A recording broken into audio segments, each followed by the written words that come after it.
Class లో December prelims mains కొత్త class start అవుతుంది. ఈ నెంబర్ కి కాల్ చేసి రిజిస్టర్ అవ్వండి. లిమిటెడ్ సీట్సే ఉన్నాయి. ప్రకాశం జిల్లా గిద్దలూరు పట్టణంలో కోతుల బెడద తీవ్ర రూపం దాల్చింది. ఒక్కసారిగా పదుల సంఖ్యలో వచ్చి ఇళ్లను పాడు చేస్తున్నాయి. గుంపులు గుంపులుగా తిరుగుతూ ప్రజలను భయాందోళనకు గురి చేస్తున్నాయి. వానరాలు కనిపిస్తే చాలు ప్రజలు వణికిపోయే పరిస్థితి ఏర్పడింది. ఏ క్షణంలో ఏ వైపు నుంచి కోతి దాడి చేస్తుందో భయాందోళన చెందుతున్నారు.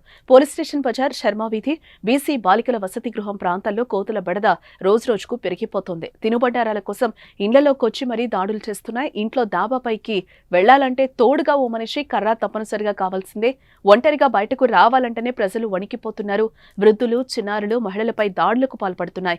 బయటకు వచ్చినప్పుడు కోతులు వెంబడించడంతో ప్రమాదాల బారిన పడుతున్నామని ప్రజలు వాపోతున్నారు. పెంకుటిళ్లను ధ్వంసం చేస్తూ ఉండడంతో ఏటా మరమ్మతులకు వేల రూపాయలు ఖర్చు చేయాల్సి వస్తోందని స్థానిక ప్రజలు ఆవేదన వ్యక్తం చేస్తున్నారు. ఇక మార్కెట్ నుంచి వచ్చే సమయంలో చేతిలో కూరగాయల కవర్ లేదా ఇతర కవర్లను పట్టుకొని వస్తున్న సమయంలో వాటి కోసం మనుషుల మీదకి దాడులకు పాల్పడుతున్నాయి. పాఠశాలకు, అంగన్వాడీ కేంద్రాలకు వెళ్లే చిన్నారులు, వృద్ధులు కూడా కోతుల బెడదతో బాధపడుతున్నారు.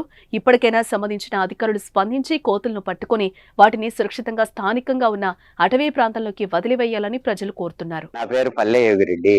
నేను శర్మ బజారు పోలీస్ స్టేషన్ దగ్గర ఉన్నాను.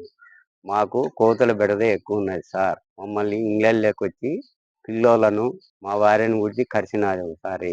చాలా ఇబ్బందికరంగా ఉన్నది. దీని అధికారులు స్పందించి ఈ కోతుల బెడద నుంచి మమ్మల్ని రక్షించండి సార్.